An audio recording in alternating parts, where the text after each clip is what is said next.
बिस्मिल्लाहिर्रहमानिर्रहीम।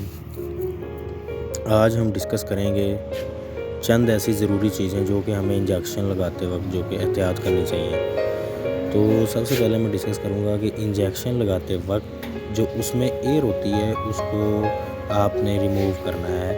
जो सिरिंज में एयर भर जाती है इंजेक्शन भरते वक्त वायल से, तो उसमें जो एयर रह जाती है वो आपने सबसे पहले तो वो आपने रिमूव करनी है। और इंजेक्शन लगाते वक्त आपने सबसे जो मेन चीज़ है वो ये देखना है कि क्योंकि कुछ इंजेक्शन जो हैं वो सब कट रिकमेंडेड नहीं होते, तो लेकिन इंजेक्शन लगाते वक्त वो सब कट हो जाते हैं जिनकी वजह से एब्सेस बन जाता है। तो ये जो आपको सामने नज़र आ रहा है ये रॉन्ग मेथड ऑफ इंजेक्शन है जिसकी वजह से ये एब्सेस बना है। तो इसमें आप इस चीज़ से बचने के लिए आप एक तो जो इंजेक्शन है उसकी जो एयर बबल है या उसमें जो हवा रह जाती है उसको निकाल के फिर आपने इंजेक्शन जो है वो इंजेक्ट करना है। और दूसरी बात ये है कि आपने इंजेक्शन इंजेक्ट करते वक्त जिस चीज़ का ख्याल रखना है वो ये है कि आपने जो ड्रग सबकुटेनियसली रिकमेंडेड नहीं है उसको आपने सब कट नहीं करना। ये आपके सामने है कितना जो है वो बुरी हालत है। एक तो एब्सेस है, दूसरा एनिमल को तकलीफ़ बहुत ज़्यादा है। तो एब्सेस जो है उसको भी आपने अपने ये ज़हन नशीन करनी है बात कि उसको भी आपने खुद ब खुद ड्रेन नहीं करना, उसको भी आपने एक दफ़ा उसको उसके हाल पे छोड़ देना है और उसके ऊपर पुलटस की मसाज करते रहना है। पुलटस की मसाज करने से ये होगा कि सर्कुलेशन तेज़ होगी जिसकी वजह से वहाँ जो एब्सेस है वो खुद ब खुद जो है वो ड्रेन होगा, उसका मुंह बन जाएगा पंजाबी में जिसे कहते हैं। तो मुंह बनने की वजह से वो खुद ब खुद ड्रेन हो जाएगा। तो उसके बाद आप उसे क्लियर करके उसे वाश दे के हाइड्रोजन पेरोक्साइड का ये हम सामने आपको नज़र आ रहा है, ये हम हाइड्रोजन पेरोक्साइड का जो है उसे वाश दे रहे हैं एब्सेस को, ताकि जितनी भी अंदर पस है वो बाहर ऊज़ आउट हो सके। तो ये आपके सामने पस बाहर आना स्टार्ट हो गई है, ये देखें, ये पस जो है वो रिमूव होना स्टार्ट हो गई है। तो अच्छे तरीके से इस वूंड की जो है वो AST करके एंटीसेप्टिक ड्रेसिंग करके फिर इसे छोड़ेंगे और इसकी ओपन वूंड हीलिंग करवाएंगे। इसके ऊपर कोई बैंडेज वगैरह नहीं करेंगे और डिसइंफेक्टेंट या फ्लाई रिपेलेंट स्प्रे जो है वो इसके ऊपर करते रहेंगे ताकि मक्खी ना बैठे, मैगट्स ना पड़े।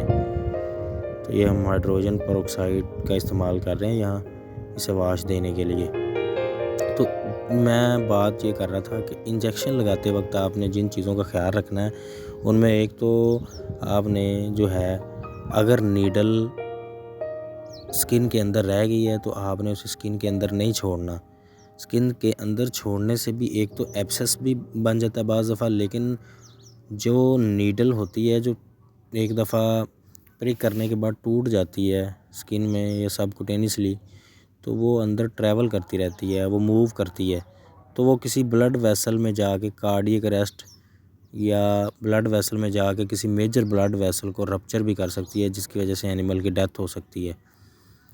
तो इन सारी चीज़ों से बचने के लिए आपने अगर तो नीडल अंदर टूट जाए तो उसे भी निकालना है।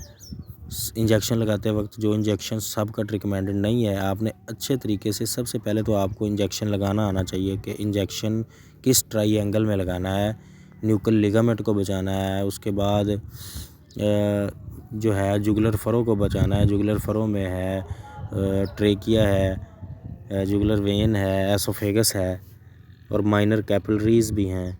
तो इन चीज़ों से बचने के लिए आपने जो है वो सबसे पहले इंजेक्शन की साइट को डिसाइड करना है कि मैंने किस साइड पे इंजेक्शन लगाना है। अगर आपने इंट्रामस्कुलर लगाना है तो गर्दन पे आप लगा सकते हैं, थाई मसल पे आप लगा सकते हैं, लेकिन आपका जो आपकी डायरेक्शन है वो 90 डिग्री पे होनी चाहिए। अगर आप इंजेक्शन को 90 डिग्री पे नहीं लगाएंगे तो वो रॉन्ग वे में जाएगा। तो कैपरीज़ को भी बाज़ दफ़ा आपने देखा होगा कि इंजेक्शन लगाने से गर्दन से ब्लड आना स्टार्ट हो जाता है जिस जगह हम इंजेक्शन लगाते हैं। तो इसकी बेसिकली वजह यही है कि हम इंजेक्शन लगाते वक्त इस चीज़ की एहतियात नहीं करते कि हम अपनी डायरेक्शन जो है वो 90 डिग्री पे सेट नहीं करते, जिसकी वजह से जो है वो इंजेक्शन ठीक तरीके से प्रिक नहीं होता और वो कैपिलरीज़ को जो है वो रप्चर कर देता है। तो इन सारी चीज़ों को आपने मद्देनज़र रखते हुए इंजेक्शन लगाना है। ये आप सामने देख रहे हैं। वैसे तो ये एब्सेस ट्रेन हो गया है, इसका कोई नुकसान नहीं है, लेकिन एनिमल तो फील कर रहा है ना पेन।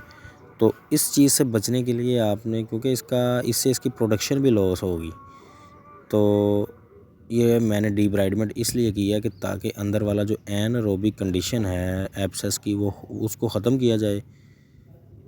एनारोबिक कंडीशन जब ख़त्म होगी तो पस फार्मिंग बैक्टीरिया ऑटोमेटिकली जो है वो किल हो जाएंगे।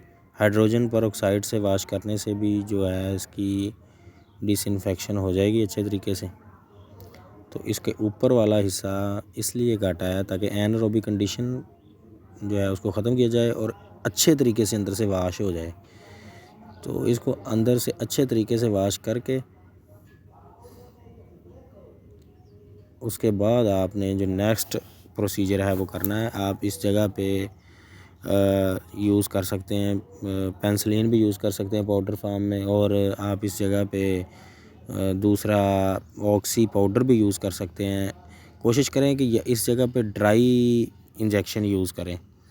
ड्राई इंजेक्शन यूज़ करने का फ़ायदा ये होगा कि ये जो जगह है वो जल्दी ड्राई होगी।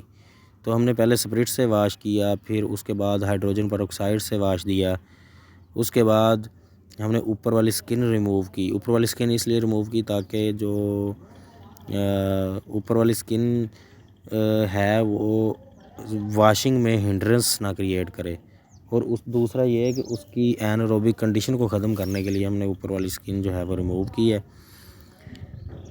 तो बाकी हम इसकी रिकवरी भी आपको दिखाएंगे इंशाल्लाह, एक वीडियो उस पर भी बनाएंगे।